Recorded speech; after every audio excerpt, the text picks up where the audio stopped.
Hello foodie people. ఈరోజైతే చామదుంపల పులుసు ముద్దపప్పు. చామదుంపలు అయితే శుభ్రంగా కడిగేసి కుక్కర్లో వేసి కొంచెం ఉప్పు వేసి అయితే ఉడకపెట్టేసాను. 2 విజిల్స్ అయితే సరిపోతాయండి. వేసిన తర్వాత చూడండి మెత్తగా అయితే ఉడికిపోయి శుభ్రంగానే. తర్వాత ముద్దపప్పు వేసేసాను, కొంచెం పసుపు వేసి అదే కుక్కర్లో మూత పెట్టేసాను. మూత పెట్టేసిన తర్వాత ఉల్లిపాయ, ఒక టమాటా, ఒక పచ్చిమిరకాయ, అంతే.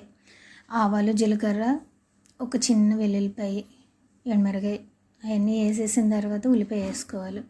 ఉల్లిపాయ వేసిన తర్వాత కొంచెం కలుపుకొని తర్వాత టమాటా వేయాలి. టమాటా వేసిన తర్వాత కొంచెం ఉప్పు, పసుపు, కారం ఇవన్నీ వేసుకోవాలి. వేసుకుంటే అప్పుడు కొంచెం మెత్తగా అవుతుంది. ఎందుకంటే టమాటా వేసిన తర్వాత ఉప్పు వేస్తే కాస్త టమాటాలు మెత్తగా అవుతాయి. లేకపోతే అసలు ఇప్పుడు వచ్చే టమాటాలు అస్సలు మెత్తగా అవ్వట్లేదు. ఎందుకంటే మరి ఏం టమాటాలు అర్థం కావట్లేదు, కానీ టేస్ట్ ఉండట్లేదు, మెత్తగానే అవ్వట్లేదు.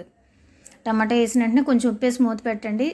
అసలు గుజ్జు గుజ్జుగా అయిపోతుంది ఎమ్మటే కూడా.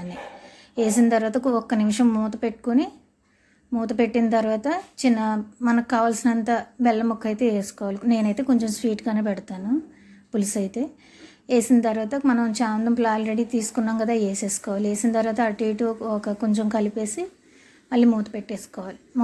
బెల్లం వేయండి. బెల్లం వేసిన తర్వాత చామదుంపలు వేస్తేనే బాగుంటుంది, టేస్ట్ అయితే చాలా బాగుంటుంది. అలాగా వేసిన తర్వాత కొంచెం చింతపండు ఆల్రెడీ నేను పిండి పక్కన పెట్టుకున్నాను, అది వేసేసుకోవాలి. అది వేసేసిన తర్వాత ఇంకా ఫైనల్గా ఒకసారి అయితే ఉప్పు, కారం అవన్నీ చూసుకోండి. ఈలోపు ముద్దపప్పు కూడా విజిల్స్ వచ్చేసింది. ఈ రెండు కలిపి కాంబినేషన్ అయితే చాలా బాగుంటుంది. కొంచెం చిక్కబడేదాకా చూసుకోండి. కొంచెం ఉప్పు, పసుపు అన్నీ వేసేసిన తర్వాత ముద్దపప్పులో కొంచెం నెయ్యి, ఉప్పు అన్నీ వేసేసిన తర్వాత ఒకసారి కలుపుకుని అయితే చూసుకోండి. ఈ వీడియో నచ్చినట్టయితే లైక్ చేయండి, షేర్ చేయండి, సబ్స్క్రైబ్ చేసుకోండి, కామెంట్ చేయండి. ఓకే, ఒకసారి అయితే ఇది ట్రై చేయండి. Okay, bye.